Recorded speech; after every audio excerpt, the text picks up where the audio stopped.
আচ্ছা ঝাঁটা, তুই একটা গল্প বল শুনি। আর তো আমি বললাম। গল্প আর কি বলবো, বললেও তার বিশ্বাস করবি নাই, তাও বলবো সময় যখন আছে। তো বল বল, তোর কি গল্প শুনি একটু, অনেকদিন পর এলি।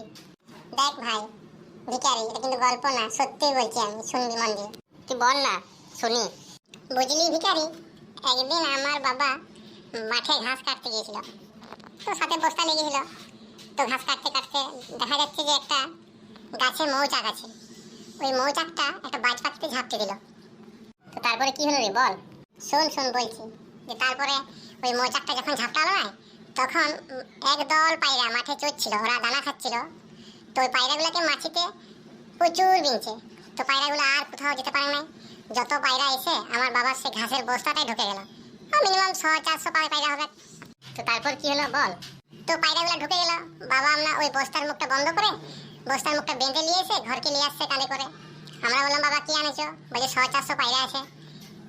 তো অত পায়রা তোরা নিয়ে এলি, পায়রাগুলো কি করছিলি? আরে বোকা শোন, ওই পায়রাগুলো আমরা প্রতিদিন একটি করে বার করি আর রান্না করে খাই। প্রতিদিন একটি করে বার করি, রান্না করে খাই, এরকম করে আমাদের চলছে এখন। তো বিশাল গল্প শোনালি রে। 100-400 পায়রা তোর বাবা বস্তায় ঢুকিয়ে দিল, ঘরে নিয়ে এসে একটি একটি বার করছি আর তরকারি করে খাচ্ছিস, বিরাট গল্প যে। তো আমার গল্পটা শুনে আমি বলি। বল বল, আমারটা তো শেষ হলো, তুই বল। বুঝলি, আমার গল্পটা আমি বলি, এবার শোন তুই। আমার একটা ভাই আছে বুঝলি, সে 150 গরু চড়ায় জঙ্গলে। তো একদিন চড়াই চড়াই দেখা যাচ্ছে একটা পুকুরে আমার ভাই গরুগুলোকে জল খাতে নিয়ে যাচ্ছিল। দেখছে একটা পুকুরে বাঘ জল খাচ্ছে এক ঘাটে, আর একটা বগও খাচ্ছে। তো আমার ভাই দেখলো বাঘ আর বগের গন্ডগোল হচ্ছে, কে আগে জল খায়। তো ওরকম গন্ডগোল হতে হতে বাঘটা কিন্তু হেরে গেল, বাঘটাকে দমে খোপাচ্ছে উড়ে উড়ে। বাঘটা হেরে গেল, বাঘটা গাঙ্গিয়ে জঙ্গলে ঢুকে গেল, আর বগটা জিতে গেল। তো আমার ভাই ওইটা দেখে ঘরে আমাদেরকে একদিন রাত্রে বলছে এরকম এরকম ঘটনা ঘটে গেল পুকুর পাড়ে, বাঘকে হারিয়ে দিল বগে। তারপরে কি হলো রে বল শুনি, বেশ ভালোই গল্প যে। শুন শুন, আরো আছে বলছি। যে তারপরে আমার ভাই যখন একটা আলাদা ঘরে ঘুমাচ্ছে, ওই বাঘ এসে আমার ভাইকে ধরে নিয়ে চলে গেল। তো আমার ভাই জঙ্গলের মধ্যে আমার ভাইকে নিয়ে যাচ্ছে বাঘ ধরে টেনে টেনে। হ্যাঁ তুই আমার লোকাসি করিস, আমি হেরে গেছি সেটা তুই লোককে বলছিস, বাঘ এভাবে নিয়ে যাচ্ছে। তো নিয়ে যেতে একটা কার্পাস জঙ্গল আছে, তুলার জঙ্গল। সেই তুলার জঙ্গলে যখন পেরিয়ে যাচ্ছে আমার ভাই তুলা ছিঁড়ছে আর ওই গামছাতে ঢুকাচ্ছে, তুলা ছিঁড়ছে আর গামছায় ঢুকাচ্ছে, তুলা ছিঁড়ছে আর গামছায় ঢুকাচ্ছে। এক গামছা তুলা ছিঁড়েছে।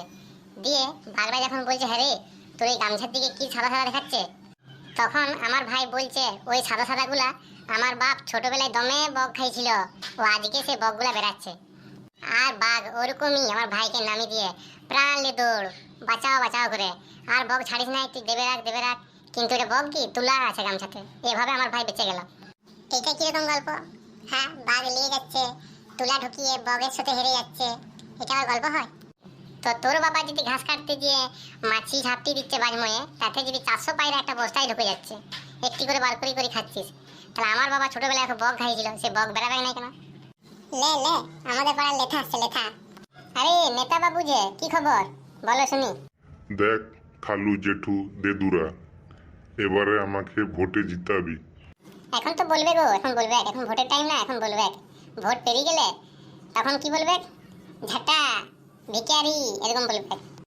না না রে, তোরা আমার পাড়ার ছেলে, আমাকে ভোটটা দিবি। দেখ এবারে আমি এমপি হলে তোদের রাস্তাগুলো সব আমি মুক্তা মনি দিয়ে ঢেলে দেবো।